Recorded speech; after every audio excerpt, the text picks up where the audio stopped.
जय हिंद।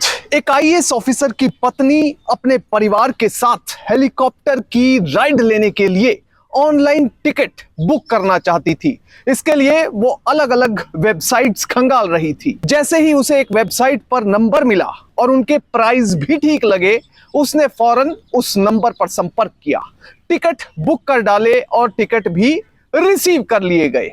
उसके बाद आईएएस ऑफिसर और उनकी पत्नी सीधा रवाना हो जाते हैं हेलीपैड के लिए। वहां पहुंचकर उन्हें जो सच पता चलता है उसे सुनकर उनके पैरों तले जमीन निकल जाती है। उनके साथ एक बहुत बड़ा फ्रॉड और फरेब किया गया था।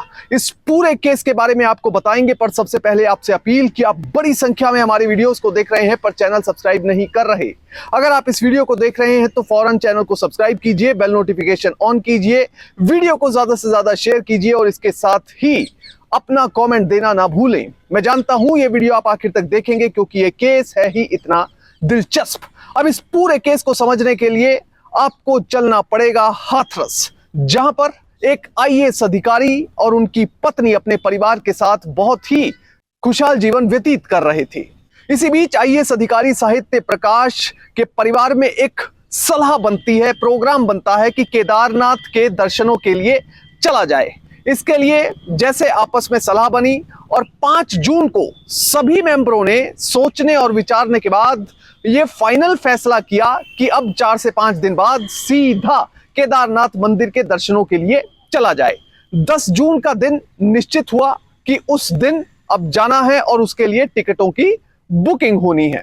केदारनाथ मंदिर जाने के लिए ज्यादातर इंतजाम शुरुआत में ही कर लिए गए। अब एक इंतजाम करना रह गया था, वो था हेलीकॉप्टर से केदारनाथ मंदिर में पहुंचना। उसके लिए इस आईएएस अधिकारी की पत्नी लगातार गूगल पर सर्च कर रही थी और सर्च करके ये देख रही थी कि कौन सी ऐसी कंपनी है जो हेलीकॉप्टर की सेवाएं देती है और सस्ते में और बेस्ट सेवाएं उपलब्ध करवाती है। अब दरअसल जो केदारनाथ मंदिर है वहां पहुंचने के हेलीकॉप्टर के जरिए 3 रास्ते बड़े फेमस हैं, काफी प्रसिद्ध हैं। पहला रास्ता है गुप्त काशी। लोग गुप्त काशी में पहुंचते हैं, हेलीपैड पर जाकर सीधा हेलीकॉप्टर में चढ़ते हैं और सीधा केदारनाथ में यह हेलीकॉप्टर उनको उतार देता है। दूसरा रास्ता है फाटा का। फाटा के जरिए पहले फाटा में लोग पहुंचते हैं, हेलीपैड पर जाते हैं, हेलीकॉप्टर पर चढ़ते हैं और फिर सीधा केदारनाथ मंदिर में पहुंच जाते हैं। और तीसरा रास्ता है सिरसी के थ्रू। सिरसी में लोग हेलीपैड पर पहुंचते हैं, वहां से हेलीकॉप्टर में बैठकर सीधा केदारनाथ में लैंड करके और मंदिर के दर्शन करते हैं। अब ये तीनों जो रास्ते हैं उस पे जो प्राइस है, जो फेयर है, वो भी अलग अलग है। तकरीबन अगर मोटे तौर पर लगाकर चलें तो गुप्त काशी से अगर बैठा जाए तो 7,750 रुपए के आसपास का किराया लगता है। फाटा से अगर हेलीकॉप्टर पर बैठा जाए तो 4,720 रुपए के करीब किराया लगता है और अगर सिरसी से हेलीकॉप्टर पर बैठा जाए तो तकरीबन 4,680 रुपए का खर्चा आता है। अब इस आईएएस अधिकारी की पत्नी रिपोर्टेड फैक्ट्स के मुताबिक लगातार गूगल पर सर्च कर रही थी कि कौन कौन सी कंपनियां हेलीकॉप्टर के जरिए गुप्त काशी से सीधा केदारनाथ मंदिर तक पहुंचा सकती हैं। अब इसके लिए अलग अलग वेबसाइट्स, अलग अलग लोगों के नंबर दिए गए थे, पर एक नंबर इन्होंने सेलेक्ट किया जिस पर सबसे कम और कंपेटिटिव प्राइस दिया गया था। उसके बाद इन्होंने उस नंबर पर कॉल किया। जैसे ही उस नंबर पर कॉल किया, एक व्यक्ति ने कॉल उठाया। उसने बताया कि मैं आईआरटीसी हिमालयन हेली सर्विस से बोल रहा हूं और हमारा मुख्य काम हेलीकॉप्टर सर्विसेज को प्रोवाइड करना है। खासतौर पर गुप्त काशी से हमारी सर्विसेज सीधे केदारनाथ मंदिर तक जितने भी श्रद्धालु आते हैं उनको पहुंचाने के लिए दी जाती हैं। अब जैसे ही ये बात इस आईएएस अधिकारी की पत्नी सुनती हैं, वो काफी खुश होती हैं और वो कहती हैं कि आप हमें क्या प्राइस मुहैया करवाएंगे। उसके बाद प्राइस की बात होती है, कुछ बार्गेनिंग होती है और जैसे ही प्राइस फिक्स होता है और इस व्यक्ति की बातों पर इस आईएएस अधिकारी की पत्नी को विश्वास आ जाता है, उसके बाद वो कहती हैं कि देखिए हमें 10 तारीख की टिकट बुक्स चाहिए। गुप्त काशी से हमारा परिवार केदारनाथ मंदिर के दर्शनों के लिए जाएगा। उसके बाद केदारनाथ मंदिर के दर्शनों के बाद वापस केदारनाथ हेलीपैड पर आएंगे और वहां से वापस गुप्त काशी और गुप्त काशी से सीधे हम वापस हाथरस आ जाएंगे। अब ये बात जब इस व्यक्ति को, इस कंपनी के रिप्रेजेंटेटिव को बताई जाती है तो वो कहता है मैडम आप चिंता ना करें, हमारा ये रोज का काम है। उसके बाद प्रोसेस शुरू की जाती है रजिस्ट्रेशन की। सबसे पहले जितने भी मेंबर्स को जाना होता है वो उनके नाम पूछे जाते हैं, उनको रजिस्टर किया जाता है, उनका आधार कार्ड मंगवाया जाता है और इसके साथ ही जितनी भी फॉर्मेलिटीज थी वो लगभग पूरी कर ली गई थी। अब इसके बाद कंपनी का कर्मचारी इस आईएएस अधिकारी की पत्नी से रिपोर्टेड फैक्ट्स के मुताबिक पूछता है कि मैडम मुझे पेमेंट का एक लिंक भेजना है, वो कौन से नंबर पर भेजूं। अब जैसे ही उस व्यक्ति को फोन नंबर बताया जाता है, कंफर्म करवाया जाता है, उसके बाद 33,932 यानी कि तकरीबन 34,000 रुपए का लिंक इस आईएएस अधिकारी की पत्नी को उस नंबर पर भेज दिया जाता है। अब ये आईएएस अधिकारी की पत्नी रिपोर्टेड फैक्ट्स के मुताबिक अपनी बेटी को कहती है कि बेटा पेमेंट कर दो।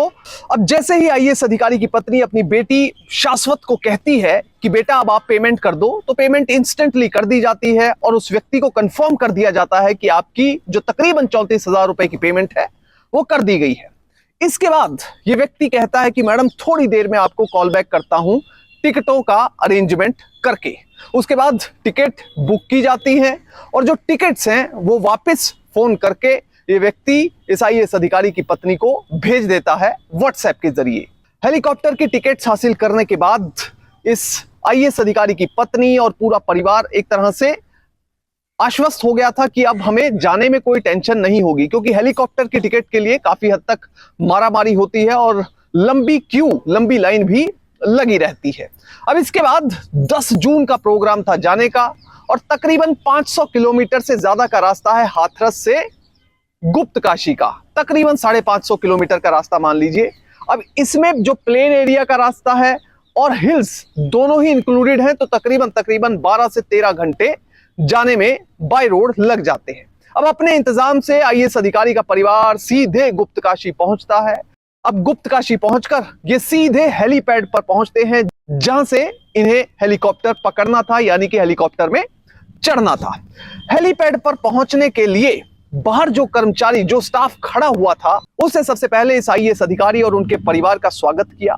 उसके बाद कहा कि सर आपको टिकट्स दी गई होंगी, वो टिकट्स आप एक बार दिखा दीजिए। जैसे ही आईएएस अधिकारी की पत्नी अपने बैग से टिकट निकालती है और उस व्यक्ति को, कंपनी के रिप्रेजेंटेटिव को दिखाती है, तो वो कहता है कि मैडम शायद आपको कोई गलती लगी है, ये टिकट असली नहीं बल्कि नकली है। कंपनी का वो रिप्रेजेंटेटिव दोबारा से टिकटों को चेक करता है, क्योंकि आईएएस अधिकारी की पत्नी कहती है कि मैंने बाकायदा उस व्यक्ति को पैसे दिए हैं, कोई झूठ क्यों बोलेगा। अब वो व्यक्ति दोबारा से टिकट चेक करता है तो पता चलता है कि ये टिकट पूरी तरह से फर्जी हैं। वो व्यक्ति भी कहता है कि मैडम हम इस तरह की टिकट्स प्रिंट करते ही नहीं हैं। अब उसके बाद जिस एजेंट के द्वारा, जिस कंपनी के द्वारा ये टिकट बनाई गई थी, पैसे लिए गए थे, उसको आईएएस अधिकारी की पत्नी और उनका परिवार कॉल करने लग जाता है। उसी नंबर पर बार बार कॉल किया जाता है, पर दूसरी तरफ से कोई व्यक्ति फोन नहीं उठा रहा था। थोड़ी देर बाद फोन स्विच ऑफ जाने लग जाता है। अब आईएएस अधिकारी की पत्नी ये समझ चुकी थी कि ये उनके साथ एक बड़ा फ्रॉड हुआ है। हेलीपैड पर मौजूद जो स्टाफ था वो भी देखकर हैरान था कि एक आईएएस अधिकारी और उनके परिवार के साथ कोई इस तरह से फ्रॉड कैसे कर सकता है। हेलीकॉप्टर पर जाने की जो टिकटें हैं वो तक उसमें लूट कर ली गई एक फ्रॉड व्यक्ति के द्वारा। अब इसके बाद इस आईएएस अधिकारी ने किसी भी तरह से अपने उस विजिट को मैनेज किया और उसके बाद वापस हाथरस में आकर आईएएस अधिकारी की पत्नी ने हाथरस गेट पुलिस स्टेशन में जाकर अपनी शिकायत दर्ज करवाई। अब जैसे ही आईएएस अधिकारी की पत्नी ने थाने में कंप्लेंट की, पुलिस फौरन हरकत में आई और उस मोबाइल नंबर को सर्वेलेंस पर लगा दिया गया। पुलिस ने आईटी एक्ट की धारा 66A के तहत मामला दर्ज किया। अब आईटी एक्ट की धारा 66 जो है उसमें संचार सेवा के माध्यम से अगर कोई व्यक्ति आपत्तिजनक, धमकी भरा या धोखा देने के उद्देश्य से किसी भी प्रकार का मैसेज दूसरे व्यक्ति को करता है और उसे इस केस में दोषी पाया जाता है तो उसे 3 साल तक की सजा और साथ में जुर्माना होता है। बहरहाल इस पूरे केस को देखकर आपको समझ जाना चाहिए कि जो भी व्यक्ति धोखेबाज है और ऑनलाइन फ्रॉड कर रहा है वो कभी भी डिस्क्रिमिनेशन नहीं करेगा कि कोई व्यक्ति आईएएस अफसर है या कोई आम आदमी है या फिर कोई गरीब व्यक्ति है। इसलिए इस मामले से हमें सीख मिलती है कि अगर आप कभी भी ऑनलाइन होटल बुक कर रहे हैं, ऑनलाइन कोई जहाज की, बस की, ट्रेन की या कोई और टिकट बुक कर रहे हैं तो उसमें आपको सावधान होना पड़ेगा। जिस प्रकार से आईएएस अधिकारी साहित्य प्रकाश की पत्नी को इन धोखेबाजों ने धोखा दिया और उनसे तकरीबन 34,000 रुपए लूट लिए, उस तरह से कोई आपको बेवकूफ ना बना सके, इसलिए आपको हमेशा ओरिजिनल वेबसाइट का पता करना है और उस वेबसाइट पर जाकर ही टिकट को बुक करना है। कभी भी गूगल पर सर्च करके किसी भी वेबसाइट के थ्रू कोई भी टिकट बुक ना करें। अगर आप ऐसा करते हैं तो भविष्य में आप भी इस तरह की लूट और धोखेबाजी का शिकार हो सकते हैं। इसलिए हमेशा रिलायबल वेबसाइट पर जाएं, क्योंकि आजकल देखा जा रहा है कि टूरिस्ट प्लेसेस में ज्यादातर ऐसे मामले देखने को मिल रहे हैं और एक बड़ी कंपनी के नाम से एक मिलती जुलती ही वेबसाइट क्रिएट की जाती है और व्यक्ति गलती से उस वेबसाइट पर पहुंचते हैं और बड़ी बड़ी पेमेंट्स कर डालते हैं। कई व्यक्ति 25 दिन 30 दिन के लिए होटल बुक कर देते हैं, जहाज बुक करते हैं और फिर बाद में ठगे जाते हैं। इसलिए आगे से जब भी ऑनलाइन टिकट बुक करें, जब भी ऑनलाइन किसी तरह की ट्रांजैक्शन करें तो हमेशा सावधान रहें। जय हिंद।